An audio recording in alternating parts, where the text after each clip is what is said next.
Thank you. Yes, so I'm Neil O'Brien. It's never ideal to follow Liam in a presentation, but I'll give it my best shot. So I am the Exec Medical Director for the Integrated Care Board and also practicing GP.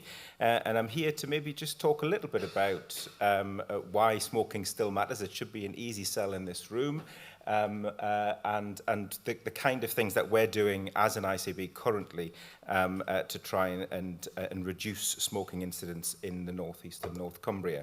So why does it still matter? It still ranks #1 as the single biggest cause of preventable death and illness in the North East and North Cumbria. And that's without a shadow of a doubt, even with all of the fantastic work that has been done to reduce smoking incidents across the North East. And it is still the biggest driver of the health inequalities within our region, which is an absolute key priority for the North East and North Cumbria, is to drive out health inequalities.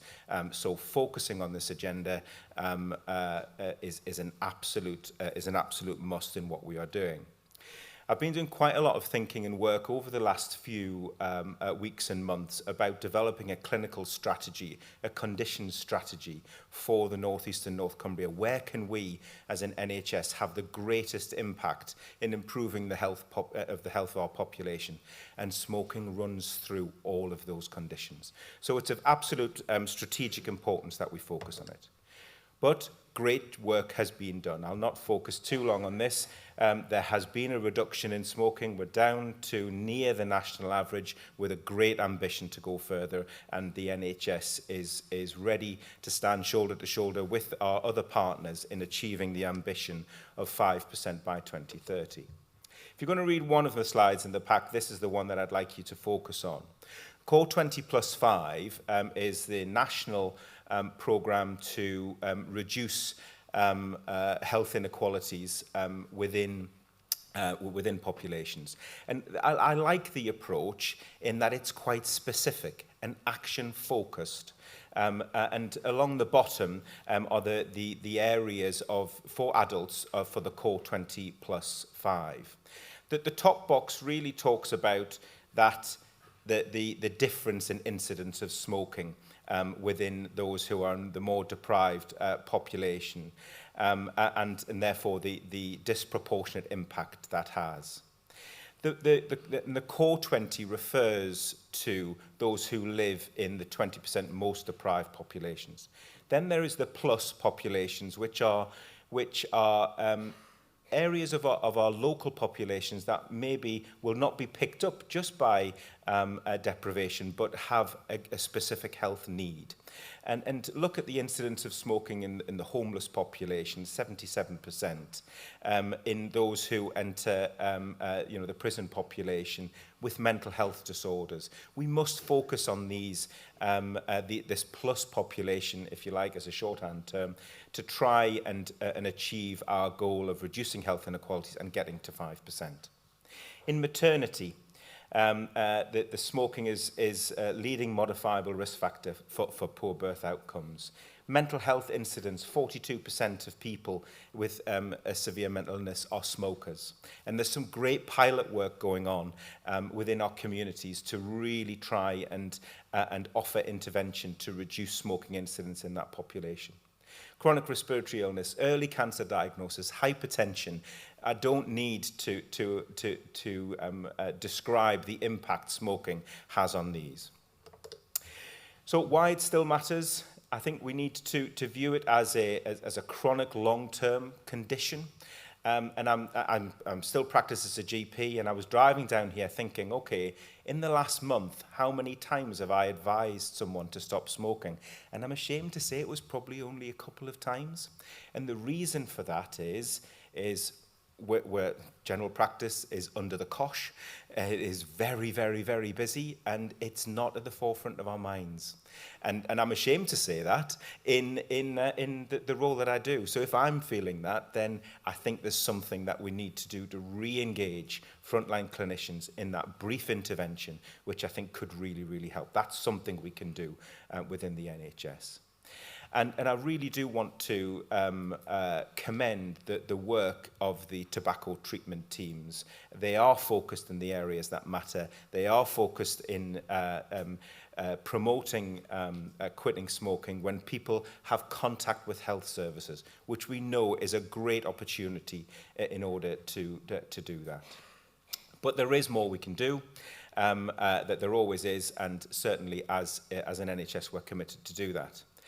I co-chair the Healthier and Fairer group with Amanda Healy, because we absolutely have a joint approach with our local authorities to understand the priority that we have in this joint agenda, and working with all of our partners. It's trying to identify where we can have the most impact with the funding and opportunities that we have within the NHS. Our ICB has ring-fenced the money for health inequalities, some 13-14 million over the next 2 years. Not every region has done that. We are serious about investing in prevention. We'd like to go further where that allows, because it does actually have a financial cost to the NHS, which is detailed in this slide. So, but also, I mentioned the pressures that the health service is under. If we get to our ambition of reducing smokers to 5%, we'll have an impact on the number of hospital inpatients, the number of people who are actually coming to see their GP. It is a cost-effective intervention. So it's absolutely vital we as an NHS are committed, and we carry on with the work that we are doing and build on the work that I haven't been involved with, but lots of people in this room have, and have had great success over the years. And we're absolutely committed and proud sponsors of Fresh, and we're committed to continued work in this area. I'll hand over to Clive now. Thank you.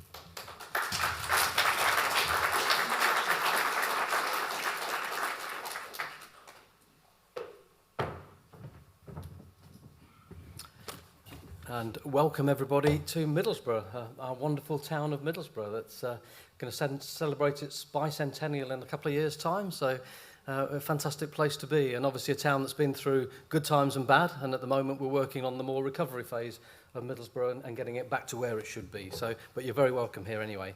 I'm delighted to be hosting this conference today in Middlesbrough and to be working with Fresh again. It's fantastic to have that opportunity to take a region-wide approach to tobacco control. Thanks to Neil for talking about the medical impacts, and to Sir Liam. I feel a bit of a fraud on the stage today because I've got so many esteemed medical experts around me, and I've got no medical background whatsoever, but I can talk about the social care implications and the impact on communities and on local government, which is equally important, and that's what my presentation is going to focus on. Just as a matter of personal interest in the topic, I'm one of the people who've never smoked, which is good. I came up in a household that did smoke. My mother in particular smoked for many, many years, and we tried to persuade her to stop, and she never believed that smoking was a problem. She believed it was us and the establishment telling her to stop doing something that she enjoyed. She eventually contracted COPD, which lasted for many, many years. She contracted lung cancer, and I watched her die very painfully and slowly. So I've seen the effects of that firsthand, and I'm passionate about anti-smoking. And just as a further footnote, my sister is a senior nurse. She's worked in senior roles in hospitals and in primary care settings, and devoted the last 15 years of her life to being a COPD specialist and talking both to patients and to GPs and educating about COPD and the impacts and trying to stop people doing that. So a lot of family connection to anti-smoking, and I feel very passionate about that. Thank you.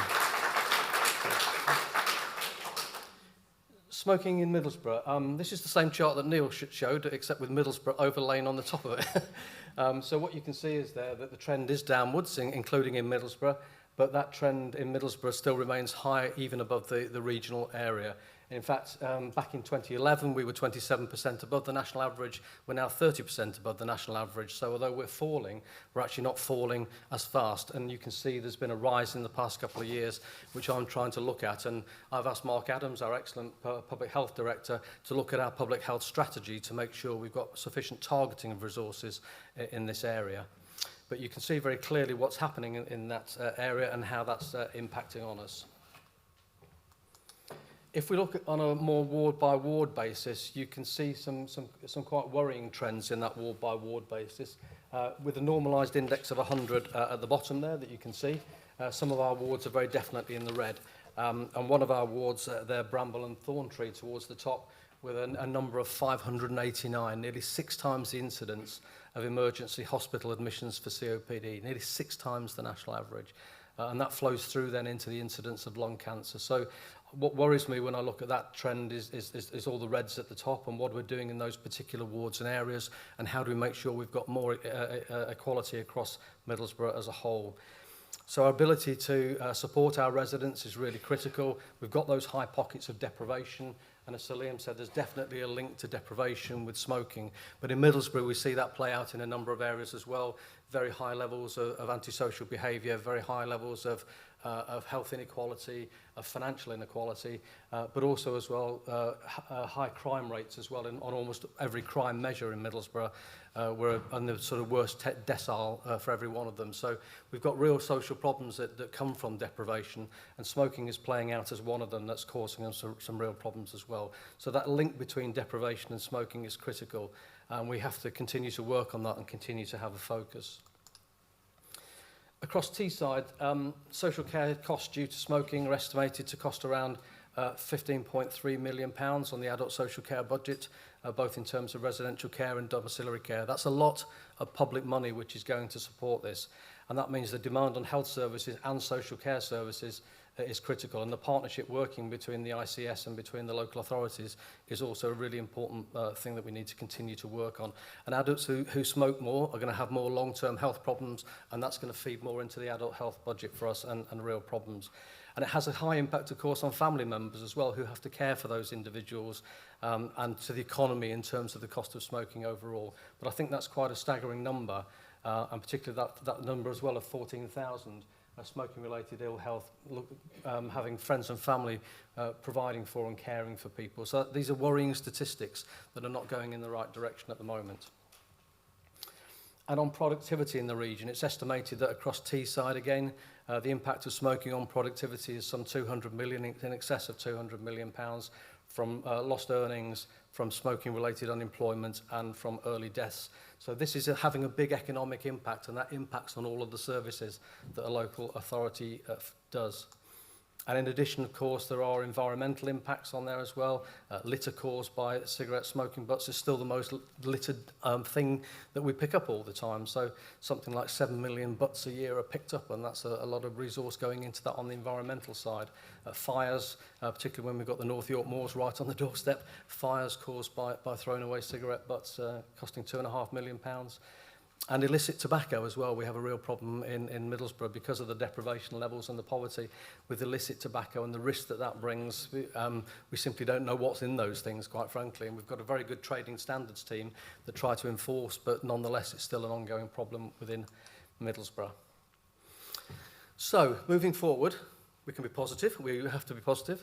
Our local alliance across South Tees does some great work, including insights into young people's behaviour, and linking that to education and promoting local stop smoking services. And I will pick it with Hartlepool why they've stopped their service. We meet as chief executives on a regular basis, so I will throw that one back to Hartlepool. But we've got to now get momentum, and working again with Fresh is something for us which is really important and a real driver in terms of our change. We've got to continue to make progress, not just in Middlesbrough, but across Teesside, and on behalf of all the counterpart local authorities, we want to work collaboratively as a region to make sure that we tackle this problem, and it's something that's on our agenda on a regular basis. There is a vital need for national investment in tobacco control. The industry is making, I think in 22, the industry made 22.6 billion profit. I had a look this morning at that one. So considerable, revenues, not profit. Considerable revenues coming from tobacco in this country, and we need to look at that. And obviously, in terms of taxation, governments are always going to find it difficult to sort of levy against that. But we have to continue to make the case because of the healthcare costs and the social costs of that. And it's exciting to have Fresh's support in this direction. It's everybody's issue. It's not just a public health issue in a local authority. We try to own it across every directorate we have. So thank you very much.